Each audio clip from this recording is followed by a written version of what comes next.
The next scientist is Ernest Rutherford. He gives a basic idea about atoms, the structure of the atom, where the electrons are revolving, nucleus, center part nucleus. All these things are provided by this scientist. In his gold foil experiment, he found that in an atom, maximum empty space is there, and the positive charge is concentrated on the center nucleus, and also one chargeless particle may be there, he predicted. But in his investigations or experiments, he can't explain why an electron is revolving around the nucleus and why it is not losing energy. That is, the electrons are revolving around the nucleus. The question is, after a few seconds or few minutes, whether it will stop or not. For this question, he can't answer. But his predictions was very helpful to the development of atom structure. Rutherford's alpha scattering experiment. The credit for the discovery of the nucleus of an atom goes to a British physicist, Lord Ernest Rutherford.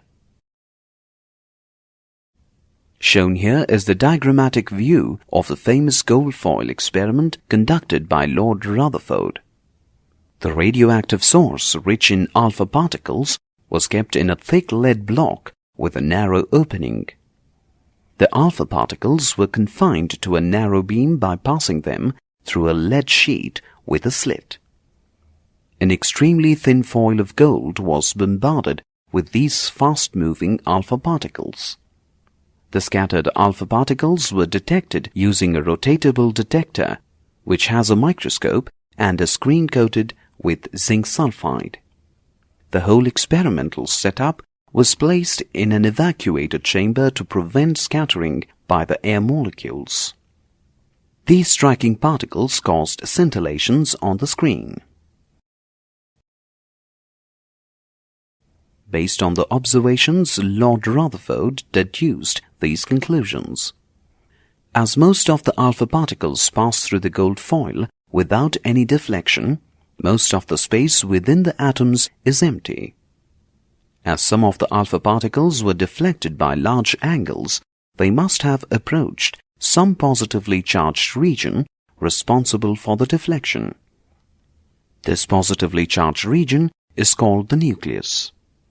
As very few alpha particles experienced the deflection, it was concluded that the volume occupied by the nucleus is very small.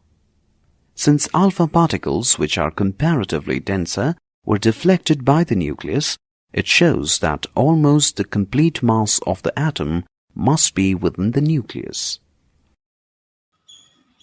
The next scientist was James Chadwick. He only proved that there is a particle, chargeless particle, with mass in the center, nucleus, and that is called neutron. And this neutron and proton give the mass of an atom.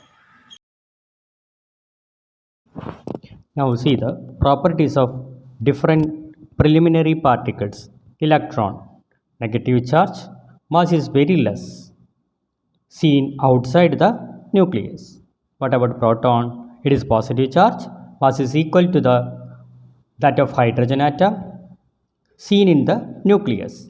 Neutrons, chargeless, mass equal to that of hydrogen atom, seen in the nucleus. These particles are called the preliminary particles because this is the building blocks of an atom.